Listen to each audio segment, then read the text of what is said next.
Ok, entonces, bueno, nos quedamos en que quería realizar un sistema de leyes, Skinner, para poder predecir e incluso llegar a controlar, o sea, como un tipo de, si tú quieres tal respuesta, tienes que tener esta cantidad o este tipo de estímulos para una persona. Y qué interesante sería, este, pero bueno, sí, sí es un tanto difícil. Sería muy interesante poder sobrellevar ese tipo de control, ¿no?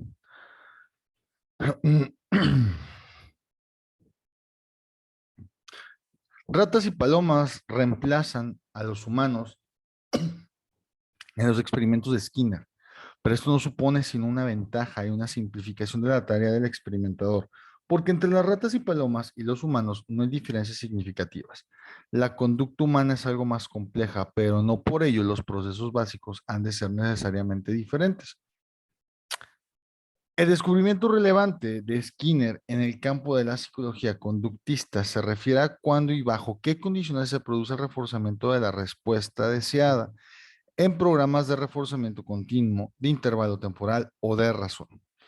Todas modalidades de producción de respuestas específicas ante estímulos del medio ambiente. Asimismo, un área importante en la que Skinner ha desarrollado sus trabajos es la del lenguaje. En el texto Conducta Verbal de Skinner, 1981, trata de demostrar que toda el habla humana puede atribuirse al condicionamiento de los hablantes por el medio ambiente, especialmente los ruidos producidos por los humanos del entorno del niño, que cuando reconoce que sus propias respuestas se encuentran razonablemente ajustadas a los estímulos que de allí recibe, produce un reforzamiento de esas respuestas y en ese proceso el niño aprende el lenguaje y a hablar. Herederos de los principios psicológicos que Watson había establecido, un grupo de continuadores pretende ir aún más allá de las prescripciones científicas del fundador del conductismo. Intentan hacer de la psicología una ciencia de acuerdo a las concepciones normativas de quienes en el terreno de la filosofía de la ciencia puedan agruparse bajo el movimiento denominado positivismo lógico. Como es sabido, el positivismo lógico pretende efectuar una reconstrucción lógica de las teorías científicas tomando la física como modelo, apelando a ideas tomadas de las obras de Frege, Russell y otros lógicos matemáticos. Los filósofos de este neopositivismo proceden al análisis de la estructura lógica de las teorías y las relaciones lógicas entre los enunciados provenientes de la observación, que constituye la única base sólida para la elaboración científica y las conclusiones teóricas. La justificación del lenguaje lógico-matemático, tanto como la del lenguaje teórico, deben provenir precisamente de los hechos observables. Asimismo, las construcciones hipotéticas que los neopositivistas aceptan por su capacidad explicativa y por su poder de predicción también deben también someterse al juicio inapelable de los hechos observables. Un destacado miembro del Círculo de Viena, nombre que se ha dado al grupo de defensores del positivismo lógico, Herbert Field, viaja a Estados Unidos a trabajar con el físico Percy Bridgman, y es el responsable de la introducción en psicología de las concepciones teóricas del neopositivismo hacia el año 1930 y del inicio de esta orientación vinculada al conductismo norteamericano, que algunos autores denominan como positivismo lógico operacionalismo. Tolman y Hull son quizás los representantes más importantes del conductismo formulado en torno a las prescripciones normativas del neopositivismo en el campo de la psicología. El propio Tolman presenta al operacionalismo como la corriente que pretende definir de tal manera los conceptos que se puedan establecer y probar en términos de operaciones concretas y repetibles mediante observaciones independientes. Tolman construye un modelo considerablemente más complejo que el de Watson, quien hacía depender toda respuesta exclusivamente del estímulo para explicar la conducta al que él denomina variable dependiente.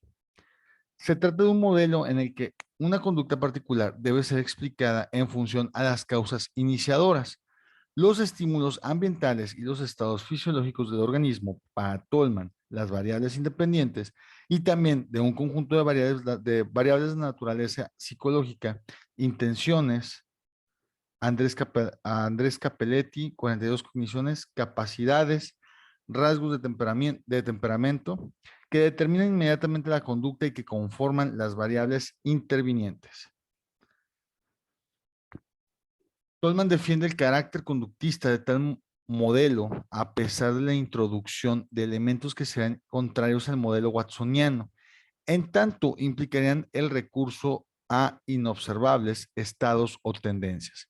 Se trataría para él del estudio de conductas de organismos y de las condiciones orgánicas y ambientales que inducen a esa conducta.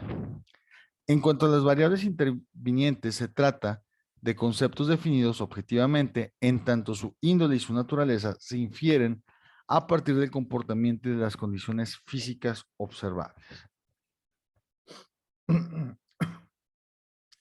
Hull es, sin embargo, quien mejor parece representar el positivismo lógico en el campo de la psicología,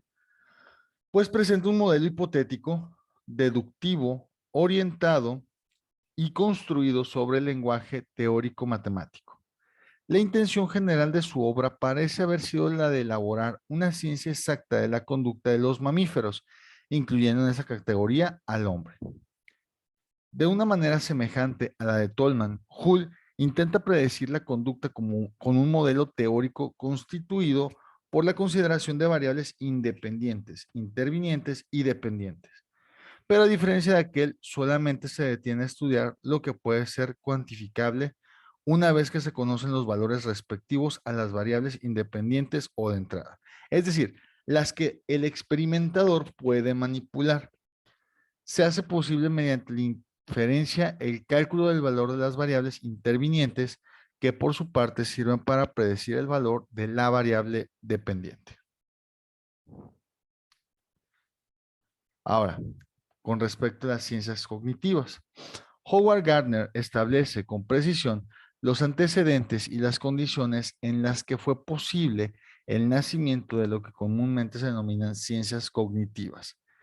Hacia mediados del siglo XX, los indudables desarrollos de las ciencias físicas y naturales y los progresos de las ciencias biológicas y neurológicas parecen conducir a la revelación de las grandes enigmas correspondientes a la elucidación de la naturaleza de la materia física y de la materia viva. Sin embargo, como lo señala Gardner, y cabe agregar, sin distinguir en absoluto las posibles particularidades de esas naturalezas, el enigma quizá más inquietante de todos permanecía sin solución a la vista. Se trataba pues del misterio de la mente humana. En el clima reinante dentro del panorama psicológico norteamericano, la vigencia del conductismo, que pretendía encarnar la única psicología científica posible, y la importante influencia que ejercían por entonces ciertos modelos epistemológicos, como el positivismo y más específicamente el fiscalismo proveniente del Círculo de Viena y el verificacionismo, impedían la consideración de toda entidad, idea o concepto que no fuera fácilmente observable y luego mesurable. Por otro lado, se hallaba lo que para Gardner es la intoxicación del psicoanálisis o las intuiciones freudonianas, que aunque podía resultar interesantes y aún ingeniosas, no podrían constituir nunca una verdadera ciencia, pues sus pretensiones se fundaban solamente en entrevistas clínicas y en elaboraciones teóricas de carácter conjetural que no se avenían a ser refutadas. Y precisamente en el medio de conductistas y psicoanalistas, entre el credo duro de los conductistas y las conjeturas desenfrenadas de los freudanianos, se hallaban quienes,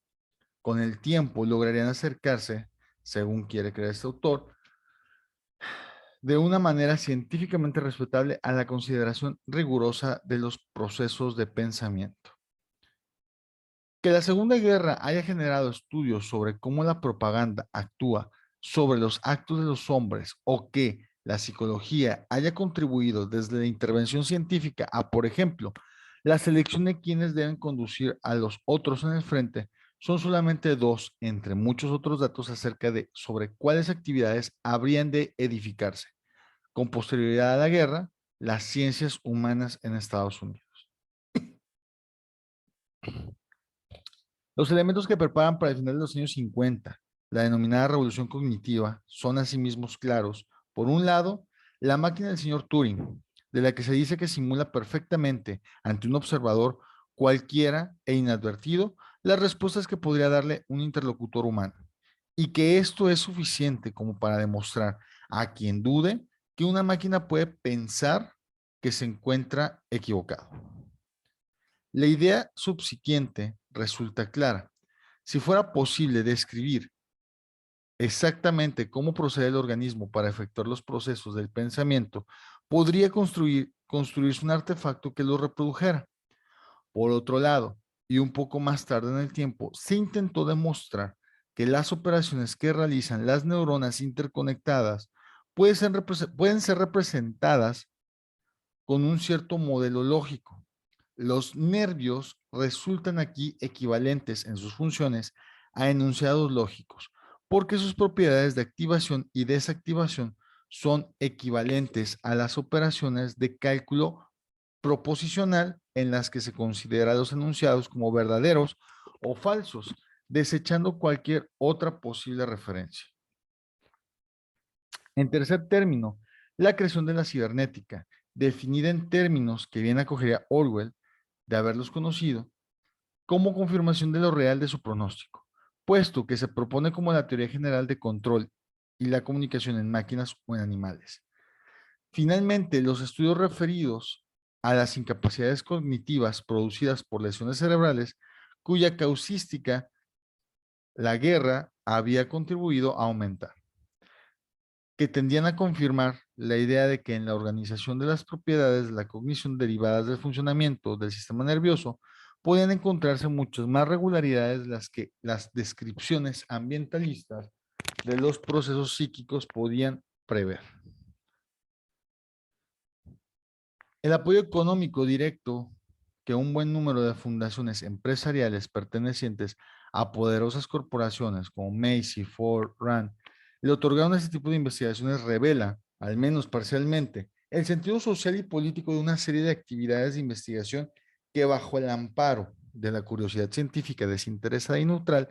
o con la reiterada excusa de la búsqueda de la verdad, aportaría valiosas y originales formas de contribución al nada novedoso ni original proyecto de dominio de esa extraña naturaleza que algunos quieren denominar como naturaleza humana. Entonces es obvio que aquí varias fundaciones, varias empresas intentan ver, ¿sí?, cómo poder, manipular la naturaleza humana, pues por obviamente lo que han hecho desde hace muchos años, ¿no? Poder controlar las masas en cuestión a poder venderles, poder tenerlos captivos como clientes, etcétera, ¿no? Entonces, creo que aquí apostaron a bien y obviamente pues con, cierta, con cierto apoyo económico obtuvieron los resultados. Entonces, el nacimiento de las ciencias cognitivas, el empeño contemporáneo de base empírica por comprender la naturaleza del conocimiento, sus fuentes, su evolución y su difusión, como describe Gardner, implica, por otra parte, el comienzo de una serie de estudios en los cuales la célebre interdisciplina ocupa un puesto clave. Porque lo que se trata es no solamente de resguardar finalmente la añorada unidad de las ciencias, sino también en el mismo procedimiento de alinear la diversidad epistemológica bajo el imperio de la idea de que existe una compatibilidad esencial entre lo que sería la psicología, la filosofía, la inteligencia artificial, la lingüística, las neurociencias y la antropología. Los científicos cognitivos, además, parecen creer en que para el análisis y la comprensión de los procesos del pensamiento y del conocimiento humano, es necesario restar importancia, lo cual representa una de las formas de la negación, a factores que complicarían el estudio científico propuesto. Es decir, increíblemente, a los afectos y los deseos, a la materialidad de una cultura y de una historia, y en general a la función del contexto cultural, así como también a los antecedentes en los cuales se desenvuelven determinadas acciones o pensamientos. Y aunque resulte cierto que el objeto de estudio interdisciplinar que logra poner en relación tales campos de indagación es, en efecto, la cognición, por la que debe entenderse que a las formas diversas en las que el sistema humano o artificial adquiere y acumula y procesa la información perceptiva o simbólica o imaginaria. No cabe duda de que el concepto fuerte a partir del cual se hacen posibles todos los posteriores desarrollos es la idea de la existencia de una mente cuyas manifestaciones consisten en actividades que le son propias, como son la sensación, la memoria, el pensamiento y el conocimiento. Actividades que los cognitivistas han pretendido poder abordar empíricamente para la satisfacción de los que ven en ello la condición de acceso al mundo de las ciencias. El mentalismo, si se pudiera llamar así, afirma la existencia de un comportamiento cognitivo que debe ser explicado en términos de procesos internos del tipo mental, procesos en los cuales se pretende destacar, en primer lugar, su carácter de adquisición y elaboración de la información. Las diversas disciplinas que comienzan a constituir el conjunto de lo que hoy podemos designar como ciencias cognitivas sostiene la existencia de un nivel de representación propio de los procesos mentales y hacia allí dirigen sus indagaciones en cuanto creen posible la modelización de este nivel de la representación y en cuanto encuentran en las computadoras ese modelo que permite finalmente la interpretación naturalista de la mente. El de la computación es un modelo simbólico que supone que los procesos mentales y especialmente los procesos de la cognición consisten básicamente en la manipulación de símbolos, ya sea en un medio neural o en un medio artificial. Los cognitivistas quisieron ver en esta representación del funcionamiento de la mente la resolución del puesto que le cabía a tal entidad en el mundo de la naturaleza y por lo tanto la supresión del molesto dualismo insistente desde la presentación del cogito. La máquina de Turing era su ejemplo, pues lograba o pretendía establecer la posibilidad de descomponer procesos inteligentes en procesos puramente mecánicos. Tiempo más tarde, los denominados conexionistas proporcionan un modelo de funcionamiento mental en el estudio de las redes neuronales en el cual no existen símbolos atomizados, pues la información se halla representada y distribuida en unidades de conexión, formadas a su vez por otras unidades muy numerosas y al mismo tiempo pues muy simples. Las diferencias entre ambos modelos se terminan a la hora de admitir que efectivamente existen procesos mentales a la hora de cómputos y cuando se trata de hacer explícito el supuesto de la correspondencia entre los estados mentales y los procesos físicos o fisiológicos. Ambas perspectivas comparten también la idea de la existencia de una mente sin yo y lo que podríamos llamar la escisión del sujeto, que por un lado es conciencia y por otro inconsciencia, o para el caso, más específicamente, no conciencia, que funciona como una computadora o como una red neural de procesamiento de información. Una tercera perspectiva se encuentra constituida por el denominado enactivismo, que se diferencia de las anteriores en tanto el conocimiento deja de ser representación para entenderse como construcción de un mundo, desde una visión que según se cree ha logrado superar sus propias fuentes filosóficas, la hermenéutica y la fenomenología de Husserl, en el mismo acto en el que se les abandona por la abstracción de sus planteos y por su carácter puramente teórico, para acceder al estudio científico de la mente y del conocimiento.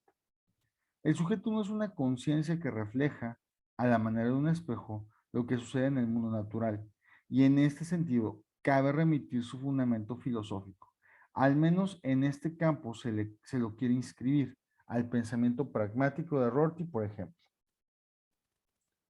Pero las ciencias cognitivas no llevan adelante únicamente esta adquisición para el terreno de la cientificidad, que es el estudio de la mente.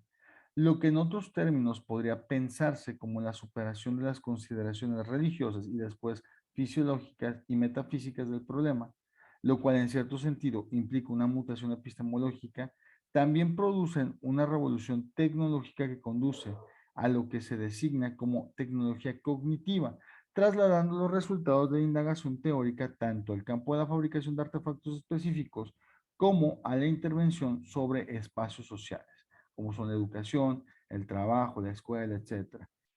y disciplinares en lo que aquí interesa la psicología. No hace falta decir que la utilización del término mente, tanto en lo que se refiere al lenguaje particular de las ciencias cognitivas como el lenguaje filosófico, no parece poseer una significación unívoca ni tan siquiera precisa. Intelecto o inteligencia son a veces sus sinónimos y también puede usarse como lo hizo Santo Tomás para designar a una potencia del espíritu que es al mismo tiempo inteligencia, memoria y voluntad. De manera semejante, la utilización común, no reflexionada, tiende a similarmente a realidad psíquica o psiquismo, motivo que permite referir la actividad del psicólogo o a su descripción o a su interpretación, explicación o a todas esas acciones conjuntamente. En el mismo sentido, los estados mentales son estados subjetivos y al revés, lo que permite suponer naturalmente que mente y subjetividad son asimismo intercambiables. La noción de mente, si se le entiende como opuesta al cuerpo, emerge dentro de una concepción sustancialista que pretende ofrecer un soporte a estados como los del pensamiento, las sensaciones, los deseos, etcétera, de una forma tal que los pensamientos, por ejemplo, serían una de las manifestaciones de esta entidad que no tiene sustancia y por lo tanto no es localizable en el espacio. En tanto, el materialismo ha ido ganando espacio en los ambientes científicos y filosóficos contemporáneos. Los estados mentales se han considerado como producciones de la materia, o el uso de esta expresión ha sido considerado directamente en un sinsentido. No hay duda, sin embargo, de que el problema de si la mente es una entidad o una sustancia distinta del cuerpo físico es uno más de los problemas que han sido planteados por la filosofía cartesiana, que opone las res cogitans, lo mental a la red extensa, lo material. En contra de las tesis dualistas que reconocen ese origen, se inicia a principios del siglo XX el denominado conductismo filosófico, que se origina en los estudios de Wittgenstein acerca del lenguaje ordinario y cuyo representante más característico es Gilbert Wright, en su obra El concepto de lo mental de 1949. Wright ataca el dualismo cartesiano y observa que la diferencia entre lo mental y lo cerebral constituye un error de categorías, son cosas muy diferentes. Pese a estas posiciones, en la psicología cognitiva se afirma la existencia de entidades mentales, dato que se refuerza señalando el hecho que en el siglo XIX se nombraba como conciencia de que se trata de una evidencia intuitiva, en tanto quien sabe que la posee la supone también en los otros. Para la psicología cognitiva, de una manera general, parece existir la creencia común en la capacidad del organismo de tener representaciones sobre representaciones de otro, que se traducen en intenciones, que más tarde dan sentido a lo que efectivamente se hace, es decir, a la conducta. Una prueba fehaciente de la existencia de la mente, se dice, es la presencia en todos los lenguajes de verbos mentales, lo cual significa que universalmente existen enunciaciones que remiten al pensar y al predicar acerca de uno mismo y de los demás. La tradición de este mentalismo debe sin duda remontarse a Gunn, a James, luego a Piaget y a Vygotsky. Por último, debemos decir que se han destacado como ideas comunes en torno al concepto la cuestión de la intencionalidad y el significado de los pensamientos que conforman lo mental. Un empeño del que se podría decir que es tan viejo como la psicología en su forma científica, esto es, pretendidamente separada de la filosofía, es el de trazar o descubrir las leyes básicas que regulan el funcionamiento mental de los humanos. George Miller reconoce esta intención cuando declara que la fe del psicólogo moderno en que los métodos científicos pueden aplicarse a la vida mental de los seres humanos se ha heredado del siglo XIX. Y en alguna oportunidad afirmó taxativamente su confianza en que la fusión entre los numerosísimos datos reunidos a lo largo de casi un siglo por los psicólogos con los enfoques provenientes de los desarrollos científicos vinculados a la ingeniería computacional e informática, lograrían conformar una psicología genuinamente científica sobre el fundamento de la inmutabilidad de las leyes a descubrir. La vida mental es, en este caso, un sistema heterónomo que se especifica a través de los mecanismos externos, bajo el modelo del input-output, en el que todos los contenidos podrían ser tratados como bits de información que fueran esencialmente equivalentes. Otros psicólogos, en un supuesto desafío a la estrategia conductista dominante para el lugar y la época, metodología que resultaba en considerar a los individuos como animales sordos y mudos, o como afirmaba Canguilhem acerca de lo mismo, como insectos, comenzaron a analizar las propiedades informacionales de una serie extensa de datos, a los cuales Brunner denomina estrategias y que según tal forma de ver las cosas explica mejor el desempeño, el comportamiento de los individuos. Los intentos por trazar el camino que el procesamiento de la información seguía y el establecimiento de estrategias globales empleadas para resolver un problema indicaban que se estaba al borde de la postulación de la existencia de una mente o de una serie de procesos que en conjunto formarían algo a lo que ese nombre pudiera adjudicarse. Los psicólogos que hoy pueden llamar genéricamente cognitivos aceptan pues la existencia de representaciones de información en el interior de la mente, cuyo abordaje adopta, según los casos, diversas orientaciones que será posible distinguir bajo las formas del análisis molecular, tendiente a las consideraciones de unidades pequeñas de información y del análisis molar, en cuyo caso lo que se pretende abordar son problemas a gran escala durante periodos extensos del tiempo, invocando conceptos como los de esquemas o estrategias. En definitiva, los problemas básicos para esta psicología que se pretende renovadora no parecen diferir demasiado de las formas psicológicas desafiadas. El propio Gardner se pregunta, con el asombro fingido de quien encuentra una novedad por enésima vez, si hay que examinar la conducta en su contexto natural o procurar despojarla de todos sus atavíos cotidianos y recurrir a las condiciones artificiales del laboratorio.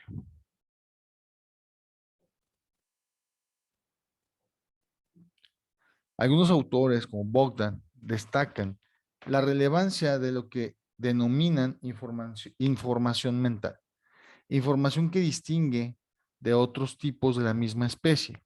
La información mental tiene una codificación interna y es de naturaleza pragmática y resulta esa codificación a la que es eficaz funcionalmente en la cognición y en la conducta y no su contenido. Esta información mental se diferencia, por ejemplo, de la información de entrada que no logra por sí misma configurar una forma de representación ni especificar una vinculación de esta con otras representaciones y con acciones y de la información semántica, que sí puede definir aspectos semánticos que interesan al organismo y especificar cómo esos aspectos resultan importantes en cada caso. Pero eso no basta para comprender la cognición ni lo que es su elemento esencial, es decir, la información mental, puesto que para ello es necesario analizar cómo la información semántica disponible por obra de la entrada y codificada en condiciones sintácticas e intencionales queda relativizada en nuevas condiciones al estado cognitivo del momento del agente cognitivo. El resultado es meramente información mental. La propia noción de cognición remite en forma directa a la idea de una mente que lleva a término tal acto. De una manera general, parece entenderse que los organismos entran en contacto con su medio y muestran ciertas conductas porque son capaces de adquirir ciertas informaciones o ciertos conocimientos sobre el ambiente en el que se encuentran. Lo que quiere decir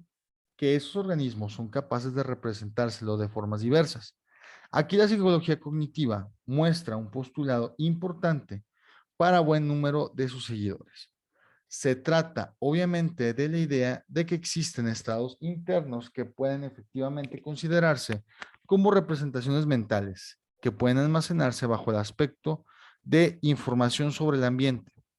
Esta información, si se combina con los fines del organismo o con sus planes, resulta finalmente ser la causa de su conducta.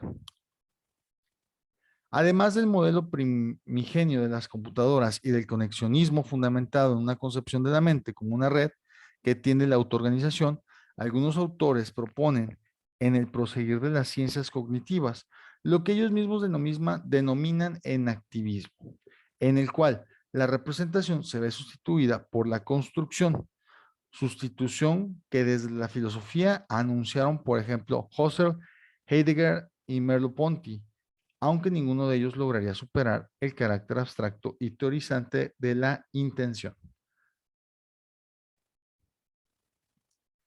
El enactivismo afirma que la cognición no es la representación de un mundo anterioridad, es por el contrario la puesta en obra de un mundo y una mente en relación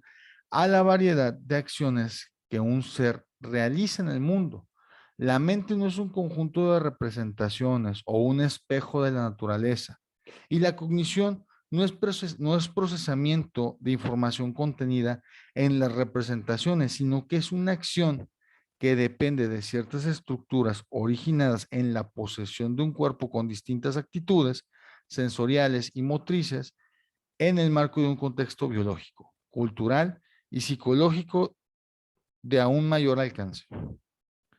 El mundo no se encuentra predado, sino que depende de quién lo percibe, o más específicamente,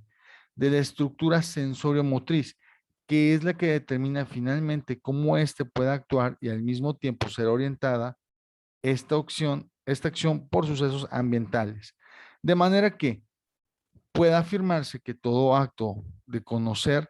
trae un mundo a la mano, un mundo, por otra parte, siempre diferente, en tanto es el producto del encadenamiento entre la acción y la experiencia particular de un agente cognitivo. La cognición, lejos de imaginarse como la resolución de problemas que se realiza a partir de representaciones, es aquí entonces en actuación, o lo que parece ser lo mismo, emergencia de un mundo, por parte del preceptor a través de una historia de acoplamiento con el medio. La mente y la conciencia no deben pensarse como entidades o como elementos que existen dentro del cráneo, ni tampoco como fluidos o emanaciones del cerebro, puesto que pertenecen al dominio del acoplamiento social, lo que hace ser al individuo lo que es el lenguaje, o mejor dicho, la red de interacciones lingüísticas en las que éste emerge y puede, a través del acto de conocer, traer un mundo a la mano, puesto que los seres humanos son los que son en los mundos lingüísticos y semánticos que producen con otros seres. Denme chance de cambiar de sesión y ahorita nos volvemos a conectar. Denme unos 5 minutitos y ahorita les mando su nuevo link. No tardo.